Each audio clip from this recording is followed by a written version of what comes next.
ನಟ ದಳಪತಿ ವಿಜಯ್ ಅವರು ರಾಜಕಾರಣಿಯಾಗಿ ತಮ್ಮ ಜೀವನದ ಅತಿದೊಡ್ಡ ಮೈಲಿಗಲ್ಲನ್ನು ಮುಟ್ಟಿದ್ದಾರೆ. ಮೇ 10ರಂದು ತಮಿಳುನಾಡಿನ ನೂತನ ಮುಖ್ಯಮಂತ್ರಿಯಾಗಿ ಅವರು ಅಧಿಕಾರ ಸ್ವೀಕಾರ ಮಾಡಿದರು. ಈ ಐತಿಹಾಸಿಕ ಕ್ಷಣದಲ್ಲಿ ವಿಜಯ್ ಅವರ ತಂದೆ ಎಸ್.ಎ. ಚಂದ್ರಶೇಖರ್ ಮತ್ತು ತಾಯಿ ಶೋಭಾ ಚಂದ್ರಶೇಖರ್ ಮುಂದಿನ ಸಾಲಿನಲ್ಲಿ ಕುಳಿತು ಮಗನ ಸಾಧನೆಯನ್ನ ಕಂಡು ಭಾವುಕರಾದರು. ಇಡೀ ಕಾರ್ಯಕ್ರಮದಲ್ಲಿ ದಳಪತಿಯ ಆಪ್ತ ಗೆಳತಿ ತ್ರಿಷಾ ಕೃಷ್ಣನ್ ಕೂಡ ಹಾಜರಿದ್ದು ಎಲ್ಲರ ಗಮನ ಸೆಳೆದರು. ಆದರೆ ಈ ಮಹತ್ವದ ಸಮಾರಂಭದಲ್ಲಿ ವಿಜಯ್ ಪತ್ನಿ ಸಂಗೀತ ಮತ್ತು ಮಕ್ಕಳ ಅನುಪಸ್ಥಿತಿ ಮಾತ್ರ ಎದ್ದು ಕಾಣಿಸ್ತಿತ್ತು. ವಿಜಯ್ ಸಿಎಂ ಆಗ್ತಾ ಇದ್ದಂತೆ ಸೋಷಿಯಲ್ ಮೀಡಿಯಾದಲ್ಲಿ ಪತ್ನಿ ಸಂಗೀತ ಅವರ ರಿಯಾಕ್ಷನ್ ಏನಾಗಿರಬಹುದು ಅಂತ ಅಭಿಮಾನಿಗಳು ಜಾಲಾಡ್ತಾ ಇದ್ದಾರೆ.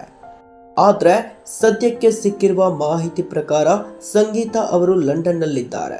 ಗಂಡ ಇಷ್ಟೊಂದು ದೊಡ್ಡ ಹುದ್ದೆ ಅಲಂಕರಿಸಿದ್ದರೂ ಕೂಡ ಅವರ ಕಡೆಯಿಂದ ಕನಿಷ್ಠ ಒಂದು ಶುಭಾಶಯದ ಸಂದೇಶ ಕೂಡ ಹೊರಬೀಳದಿರುವುದು ಅಭಿಮಾನಿಗಳಲ್ಲಿ ಮತ್ತು ರಾಜಕೀಯ ವಲಯದಲ್ಲಿ ತೀವ್ರ ಕುತೂಹಲ ಮೂಡಿಸಿದೆ.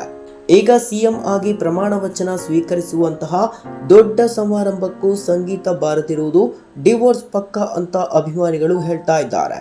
ಇಂತಹ ದೊಡ್ಡ ದಿನದಂದೇ ಬರಲಿಲ್ಲ ಎಂದರೆ ಮುಂದೆ ಜೊತೆಯಾಗಿ ಇರೋದು ಡೌಟು ಎಂಬ ಮಾತುಗಳು ನೆಟ್ಟಿಗರಿಂದ ಕೇಳಿ ಬರ್ತಿವೆ. ಇನ್ನೊಂದೆಡೆ ಸೋಷಿಯಲ್ ಮೀಡಿಯಾದಲ್ಲಿ ಒಂದು ವರ್ಗದ ಜನರು ಭಿನ್ನವಾಗಿ ವಾದಿಸ್ತಾ ಇದ್ದಾರೆ. ವಿಜಯ್ ಈಗ ಒಂದು ರಾಜ್ಯದ ಸಿಎಂ ಆಗಿದ್ದಾರೆ. ಇಷ್ಟು ದೊಡ್ಡ ಜವಾಬ್ದಾರಿಯ ನಡುವೆ ಸಂಗೀತ ಖಂಡಿತ ಮನಸ್ಸು ಬದಲಾಯಿಸುತ್ತಾರೆ.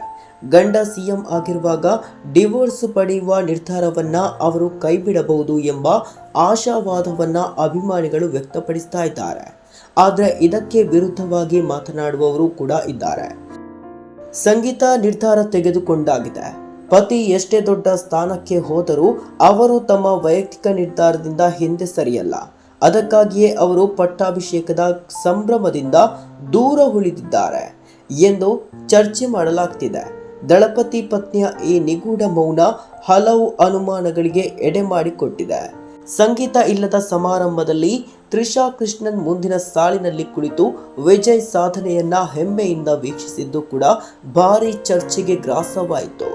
ವಿಜಯ್ ಮತ್ತು ತ್ರಿಷಾ ನಡುವಿನ ಸ್ನೇಹದ ಬಗ್ಗೆ ಈ ಹಿಂದೆಯೂ ಹಲವು ಮಾತುಗಳು ಕೇಳಿ ಬಂದಿದ್ದವು.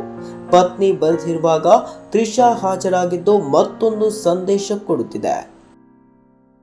ಸದ್ಯಕ್ಕೆ ಈಗ ಎಲ್ಲರ ಕಣ್ಣು ಲಂಡನ್ನತ್ತ ನೆಟ್ಟಿದೆ.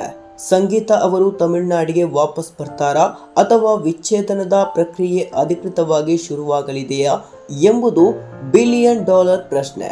ದಳಪತಿ ವಿಜಯ್ ಸಿಎಂ ಆಗಿ ಹೊಸ ಇತಿಹಾಸ ಬರೆದಿದ್ದಾರೆ. ಆದರೆ ಈ ಇತಿಹಾಸದ ಪುಟಗಳಲ್ಲಿ ಪತ್ನಿಯ ಹೆಸರು ಇರಲಿದೆ ಎಂಬುದೇ ಈಗಿನ ಅಸಲಿ ಸಸ್ಪೆನ್ಸ್ ಆಗಿದೆ.